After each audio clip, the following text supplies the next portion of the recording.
Hey everybody, due to various things going on with the channel and outside it, I've been a bit slumped lately. I know what the next video is and it's really good, and I've been getting the clips and everything for it, but I haven't even written it yet. So I'm going to do something that I don't normally do, and talk about a movie I just saw and people's reactions to it. In this case, Wonder Woman. I don't know why, but I've ended up seeing all the DC movies, and I can use that for a comparison. So okay, everybody's really happy about Wonder Woman, because it turned out to be pretty good. But a lot of people are going as far as to say it's better than The Dark Knight, which is, well, silly. That's two totally different levels of movie. But that's just talking about the movies in themselves. And this is what I think the interesting point is. People don't lie about their opinions about movies, not from what I found. I mean, I used to be an analyst, I did that job for a while. People would hand me books and scripts, and I would read them and break down every part of how they worked, the plot and all of that. And I was really good at it. But I also had to break down whether or not audiences would like it. And that wasn't something that was as easy to nail down. And I believed, well, there's a lot that went into it, but I knew how much time I spent on learning what makes a story work, and I believed most of the stuff people were saying or thinking was random and wrong. And it was random in the sense that it wasn't predictable based on the movie itself. A lot of times you couldn't tell whether people would say something was great or well written or boring or what have you, based on whether the script was actually great or well written or boring. But it wasn't necessarily wrong, and that was the key insight that I didn't make until later. And that's something that's happening with Wonder Woman. People liked the movie for reasons that they can't really put their finger on, and they're comparing that feeling to the one they remember associating with The Dark Knight. Now, if you know anything about writing, the ideas they put into the movies, logic, believability, how hard that is to work into a story that's also entertaining to watch, and just how smart and well done The Dark Knight was, there's no comparison at all. But if you know what goes into our feelings about movies, there is a comparison. And that's what's generating this reaction from people. First of all, a large part of our reaction is dictated by our expectation, at least our overall reaction. You see, The Dark Knight was preceded by Batman Begins, so people were expecting a really great movie. Now, it exceeded those expectations, but Wonder Woman was preceded by Batman vs. Superman, and a lot of people were disappointed by that, and so were really worried about how good Wonder Woman would turn out to be. It turned out to be pretty good, so the gap between expectation and result there is much higher. And there's also the stuff about it being the first female superhero movie and all that, which makes it feel better when it succeeds. Over time, as people forget about Batman vs. Superman, which they do with unremarkable movies, they'll start to view Wonder Woman more accurately, and I think we won't have to listen to that comparison to The Dark Knight anymore. But that's not to take away from how good Wonder Woman is as a movie. But now, on the other side of the coin, there's people saying that Wonder Woman is better than Batman vs. Superman. And if you're going to be an analyst and just look at the internal stuff of the movies, it's true. Wonder Woman's fundamentals are way, way better than Batman vs. Superman. The plot was easier to follow, had more time to make us understand and care about her as a person, and actually did an okay job of making her origin not seem too ridiculous. It was a much better movie, and they'd do well to give Patty Jenkins more control of the DCEU going forward. But it's not that simple, because check this out. For me, Batman vs. Superman was better than Wonder Woman. And yes, I just told you that Wonder Woman was a better movie if you're going to look at the movie itself. But one of the things that I hammer home on this channel when I'm not distracted by trying to brainwash people and blow up the country is that we don't judge movies by the movie alone. And when I compare my reaction to Batman vs. Superman to my reaction to Wonder Woman, Batman vs. Superman I enjoyed more. It was a worse movie but had a better result. So how can this happen? Well, it's a clear case of emotional indiscretion. You see, the biggest problem in Batman vs. Superman, to me, was that the movie was overstuffed and confusing. There wasn't a clear plot element to grab onto. But like I said, I was interested in how Gal Gadot was going to be handled in that movie as Wonder Woman, as well as seeing Batman and Superman fight for the first time, even though I didn't follow how it ended up happening. So the feeling of interest, which is a specific chemical in the brain, was triggered for me even though the plot didn't work.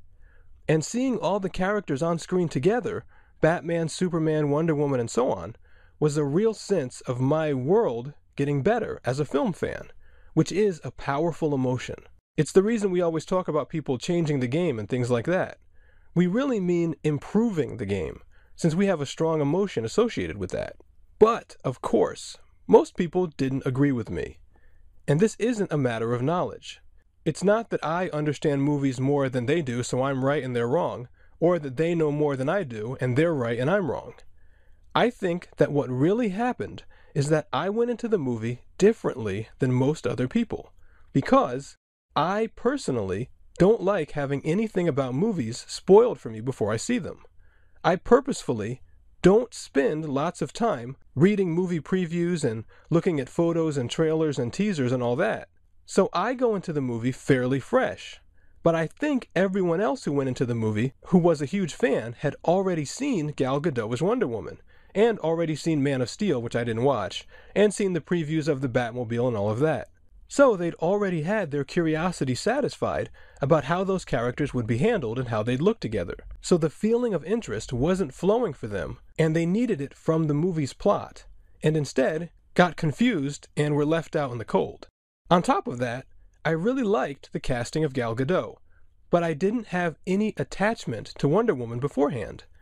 People who remembered Linda Carter or who read the comics probably wanted a certain physical type and were disappointed that Gal Gadot didn't match it. But I thought her exotic look made it much more believable.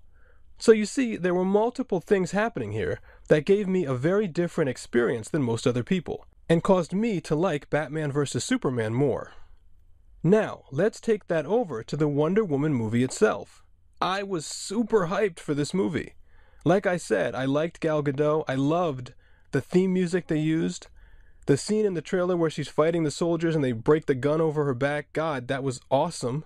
And I even rewatched the trailer a couple days ago and I got excited all over again. And the preview of the movie, that old photograph they used to foreshadow it, was awesome too. It had that perfect, believable, grimy look, and even Wonder Woman herself in the photo has a sort of exotic, rough look to her. And even though this is an audio, I'll put that on screen. The whole thing worked great for me. And then, as time went on, it kind of went the other way. I think the stuff around it got too political with the men versus women thing. You know, that ruined the whole Ghostbusters remake. And here it wasn't nearly as bad, but there was still a bit of that. And it caused a real difference there to my feelings. When I watched the trailer, I could feel my original excitement and compare it to what came after. And I can literally feel it leaving my body. The adrenaline, cortisol, whatever chemicals it might be. I can feel that going down. Which to me was actually fascinating, because it was exactly what I was working out in theory before, but I was able to feel it so clearly. But anyway, on top of that, the costume changed to be more bright, which is understandable, but the story was also a bit cheesy, and they changed her look to be more polished, with perfect hair and teeth and all that, which to me was less believable. And so the movie turned out very good, but not the thing I was hoping for that had blown me away. And like I said, I had a better time with Batman vs. Superman than a lot of other people. So I didn't go from low to high, to have that feeling of the movie exceeding what I expected. I went from medium high to really high, and then down to just high. So I went down while everyone else was going up. Which brings us to one more thing. I can analyze a movie for itself. I did it for years. So why don't I just rate Wonder Woman objectively and put it above Batman vs. Superman and be done with it? Because I know Wonder Woman was better written. Well, here's the thing.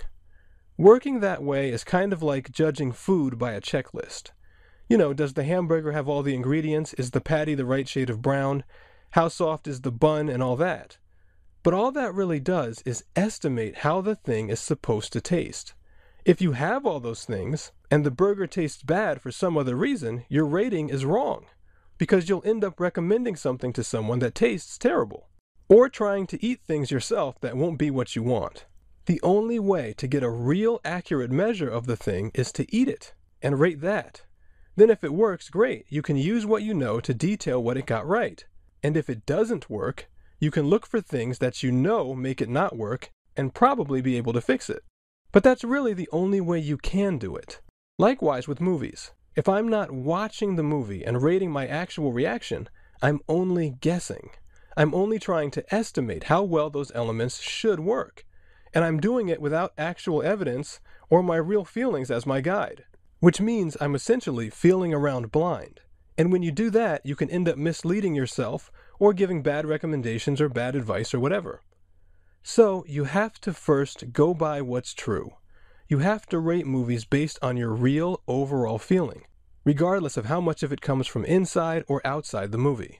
It's the only way we'll truly be able to find the best experiences when it comes to movies, and to really be able to tell the truth about them. Thanks for listening, guys, and I'm going to try to get back on the horse. Bye.